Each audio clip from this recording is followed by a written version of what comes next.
ئەوەی کە لە سنەتی پێغەمبەرە هاتووە صلی الله عليه وسلم ئەوەیە کە کەسێک ئەگەر مرد ئێمە ئەوەی کە واجبە لەسەرمان پێویستە بیشۆرینەوە، پێویستە کفنی بکەین بە جوانی طبعاً، پێویستە نوێژی لەسەر بکەین و پێویستە بینێژین. ئەمانە هەمووی واجباتن. لە دوای ئەمە هەندێک شت ئەکرێ دروستە و هەندێک شت ئەکرێ نادروستە.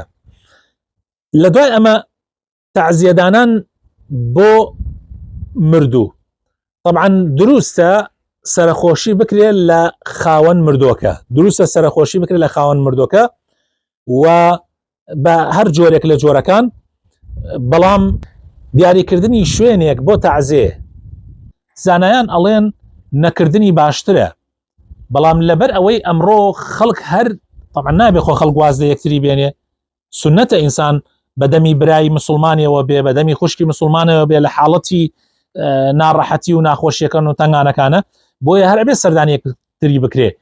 لەبەر ئەوەی ئەمڕۆ زەحمەتە، یعنی خەڵک ئەمڕۆ لە شارە زۆربەی لە شارەکانە ئەژێ، لە ناو کۆڵانەکانە و لە شارەکانە قەرەباڵغی دروستکردن لە ماڵەکانە بەڕاستی ئەبێتە مایی زەحمەت و ناڕەحەتی و ماڵەکە ناچار ئەکەن کەوا چایی بکەن، کەوا نان بدەن، کەوا چادروشت دانن، لەبەرەوەی لە ماڵە بە ئاسانی جێ نابێتەوە خێمە و چادر لە کۆڵانەکانە دابنن و ڕێگاوبانی خەڵکی ببڕن. ئەمانە هەمووی ناڕەحەتیە بەڕاستی. بۆیە ئەگەر قاعەیەک هەبێ ئەو کارەی تیا ئەنجام بدرێ وەکو ناچاری، هەندێک لە عولەما مەجالیان داوە ئەڵێن دروستە خوێندنی فاتحە لەو شوێنە چۆنە؟ خوێندنی فاتحە لە سنەتە نەهاتووە تایبەت بکرێ بۆ کاتی پرسە، بەڵام ئەگەر بخوێنرێتیش وەکو دوعایەک، من وا هەستەکەم فاتحە لە هەموو دوعایەک پیرۆسترە و لە نوێژی مردووشە تەماشا ئەکرێ. فاتحە دیارە زۆر گرنگە بۆ مردوو، بۆیە لە نوێژی مردووە یەکەم الله ئەکبەر، دوای یەکەم الله ئەکبەر فاتحە ئەخوێنرێ. بۆیە والله ئەعلەم لەوانەیە هیچی تیا نەبێ. ئەمەش طبعاً مەسائلێکە ئیجتیهادیە، یعنی ئەگەر کەسێکی تر بڵێ نابێ و بیدعیشە، ئێمە هیچ دەرگا ناڵێن، یعنی هیچ ناچینە گژیا بڵێن بۆ وا ئەڵێ، چونکە ئەمە لە سنەتی پێغەمبەران هاتووە، نەسێکی ثابتی لەسەر نییە. بەڵام من وەکو ئیجتیهادی خۆم ئەڵێم دیارە زۆربەی مسلمانانیش ئەمڕۆ ئیکەن، ئیجتیهادی زۆربەی عولەمای سەردەمیشە، ئەڵێم والله ئەعلەم ئاساییە و لەوانەیە خێرەکەیشی بۆی بڕوا، والله ئەعلەم. بەنسبەت ئەوەی کە نان دروستەکرێت لە تەعزیە، ئەبێ خەڵکی تر نان بۆ خاوەن تەعزیەکە بکە. ئەگەر کەسێ وەکو خێر کردی نەبێ بە عادەت ئاساییە، بەڵام ئەگەر کرا بە عادەت وەکو ئەمڕۆ لای خۆمان بەڕاستی شتێکی نابەجێیە. حتا جاری وا هەیە ئەوەندە زەخت دەخرێتە سەر کەسوکاری، یعنی خاوەن تەعزیە، کەسوکاری مردووەکە ئەمەندە زەخت دەخرێتە سەریان، ناچار ئەبن قەرزەکەن. کابرایەک وتی لەگەڵ کابرایەکی عەرەبە لە سیارەیەکە سەرکەوتین بەرەو کەرکووک گەچوین، وتی من باسی ئەوم کرد کە تەعزیە بارێکی قورسە لای ئێمە بەم شێوە. وتی بە لای ئێوە چییە؟ ئەمەی لای ئێوە هەر زۆر باشە، لای ئێمە بارێکی قورسە. من بەخوا لەم ماوانە باوکم مردووە 40 دانە ڕۆژ، وتی ئەو خەڵکە هاتوون و چوون و هەموو خواردنیان لەسەر من بووە. وتی واللهی خاوەن 200 سەرمەڕ بووم، هەر هەموویم سەر بڕی بۆ ئەو خەڵکە. خاوەنی تەرەکتۆر و خاوەنی پیکابێکیش بوومە، هەر هەموویم خستە سەری و کەوتمەتە سەر ساجی عەلی وەکو ئەڵێن سفر. یعنی ڕاستە بەڕاستی ئەو بارێکی زۆر قورسە. خواردن دروستکردن لە 3 ڕۆژەیە، لە هەفتەیە، لە چلەیە، لە سەرساڵە، ئەمانە هیچ وارد نییە. خێرکردن بۆ مردوو دروستە، بەس ئەمانە وارد نییە وەکو فەرزێک خەڵک ئەمڕۆ ئەیکا. بەڕاستی ئەمە بیدعەیەکی نابەجێ و ناشرینە بکرێ. لە هەر کاتێکی ترا خێر بکرێ ئاساییە، بەڵام لەو کاتانە دیاری بکرێ و بکرێ بە عادەت و خەڵک ناچار بکرێ بیکا، بەڕاستی شتێکی جوان نییە. من سەیرم دێ لە کەسوکاری مردوو ئەوەندە جەخت لەسەر ئەوە ئەکەن لە تەعزیە و لە نان دروستکردن ئەوانە، کاتێ نەخۆشەکە نەخۆشە، احتیاجی جاری وا هەیە بە پارەیەکی کەمە بۆ چارەسەرکردن، کەس ناڕاتە دەمەوە خزم و کەسوکار. بەڵام بۆ ئەو کاتە چونکە ئەوە شتێکە هیچ سوودێکی نییە، سەیرەکەی لەو کاتە زۆر بەگەرم و گوڕی دێنە دەمەوە. یعنی ئەو بەڕاستی شتێکی نابەجێ و من هیچ شتێکم لەسەری نەبینیوە و زانایانیش پیان باش نییە بەڕاستی. بنسبة چون بۆ سەر قەبرستان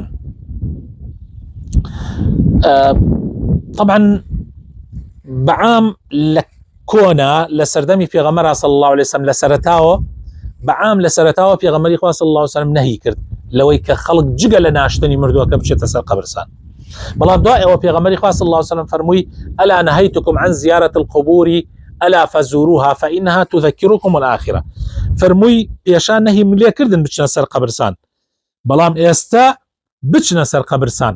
پێشا بۆ ئەوە بوو خەڵک نەوەک بڕوا قەبر بپەرستێ، خەڵک تازە بوو لە ئیسلامە، ترسێک هەبوو لەوەی کە خەڵک بچێتە سەر قەبرستان، ترسێک هەبوو زەرەری هەبێ بۆ تەوحیدی خەڵک، زەرەری هەبوو بۆ هەندێک بوار. پێغەمبەری خوا صلی الله علیه و سلم دوای ئەوەی کە عەقیدە لە ناو دڵی مسلمانانە چەسپا فەرمووی ئێستا بچن سەردانی قەبر بکەن چونکە قیامەتتان بیرەخاتەوە، مردنتان بیرەخاتەوە. بۆیە سەردانی قەبرستان دروستە. بۆ ئافرەت ئایا دروستە یا دروست نییە؟ طبعا زانایانی مەذهبی حەنبەلی ئەڵێن دروست نییە، ئەو نەهیە ئەڵێن بۆ پیاو نەهیەکە لا چووە، بەڵام بۆ ئافرەت نەهیەکە هەر ماوە، ئافرەت نابێ بچێتە سەر قەبرستان. ئەوان وا ئەڵێن، بەڵام مەذهبی ئیمامی شافعی و جمهوری عولەما ئەڵێن دروستە ئافرەتیش بچێتە سەر قەبرستان، بەڵام نابێ شیوەن بکە، نابێ بە دەنگی بەرز بگری، نابێ بەبێ مەحرەم بچێتە سەر قەبرستان. ئەگەر ئافرەت لەگەڵ جەنازەیە بچێ لە حەدیث هاتووە پێغەمبەری خوا صلی الله عليه وسلم قەدەغەی کردووە لە ئافرەتانی سەحابە، بەڵام عەزمی نەکردووە کە بڵێ هەر نابێ بچن. لەوانەیە دروست بێ بە کەراهەتەوە، طبعا لەوانەیە دروست بێ کە سوکاری مردووەکە دایکی بۆ نمونە ئافرەتێکی پیرێژن بە تەمەن بچێ لەگەڵ یا بۆ ناشتنەکەی، بەڵام نەچوونەکەی باشترە، نەچوونەکەی باشترە. بەڵام ئافرەتی گەنج و بچن لەوێ شیوەن بکەن و سەر ڕوتکەن و بگرین بە دەنگی بەرز و عالم تەماشایان کە و تێکەڵی پیاوان بن، ئەوە بە تەئکید نەهی لێکراوە، بە تەئکید دروست نییە، بە تەئکید دروست نییە. کەوا بۆ دروستە ئافرەتان بچنە سەر قەبرستان لە کاتەکانی ترا غەیری کاتی ناشتنی مردووەکە، دروستە بچن، بەڵام زۆر نا، زۆر نا. یعنی على لە مانگێکا جارێک ئەگەر بچن دڵیان مرتاحە بێ بە چوونە بۆ سەردانی مردووەکەیان ئیسراحەتەکەن. ئەگەر بەرەبەرە کەمیشیکەنەوە باشترە، بەرەبەرە کەمیشیکەنەوە ئەوەیان چاکترە، والله ئاعلم. بەنسبەت ئایا دروستە قەبر هەڵبەسی؟ هەڵبەستنی قەبر بە هیچ شێوەیەک دروست نییە. لە حەدیثە هاتووە پێغەمبەری خوا صلی الله عليه وسلم داوای لێمان کردووە قەبر لە بستێ زیاتر نێڵین بەرز ببێتەوە، لە خۆڵەکەی خۆی زیاتر، ئەو خۆڵەی کە دەرەکرێت لەوە زیاتر نەکرێ بەسەریا، یعنی ئەویش بە قەدەری بستێک. و حتا تەنانەت فەرموویەتی نووسین لەسەر قەبر دروست نییە. پێغەمبەری خوا صلی الله عليه وسلم فەرموویەتی گەچکاری، چمنتۆکاری، کاشیکردنی بە هیچ شێوەیەک ئەمانە دروست نییە، دروست نییە لەسەر قەبر. نابێ قەبر لە حەدی خۆی بەرزکرێتەوە ئیلا لە بستێک شەرع مەجالی یەک بستی داوە، ئەویش بە خۆڵ، لەوە زیاتر دروست نییە. ئەحادیثەکان لەم بارەوە زۆر وازەحە، هەمووی لە صحاح هاتووە، لە بوخاریە، لە موسلیمە، زۆر بە صریح فەرموویەتی. هەتا پێغەمبەری خوا صلی الله عليه وسلم ئیمامی عەلی ئەنێرێ ڕەزای خوای لێبێ ئەینێرێت کە هەر قەبرێک، ئەمە لە صحیحی موسلیم هاتووە، کە هەر قەبرێک لە بستێک زیاتر بەرزە کەوا تەختی کاون نەیەلێ لەوە زیاتر بەرز ببێ. جا لەبەر ئەوە قەبر بەرزکردنەوە، قەبر هەڵواسین شەرعان دروست نییە و حرامە، و تەنانەت نووسینی لەسەریشی حرامە ئیلا مەگەر لە ناچاریە بزانی ون ئەبێ نووسینێک بۆ ئەوەی کە سوکار مردووەکە بیدۆزنەوە بچن سەردانی بکەن، ئەویش هەتا ماوەیەک. ئەگەر وە نووسین نەبێ بە علاماتێکی تر بێ باشترە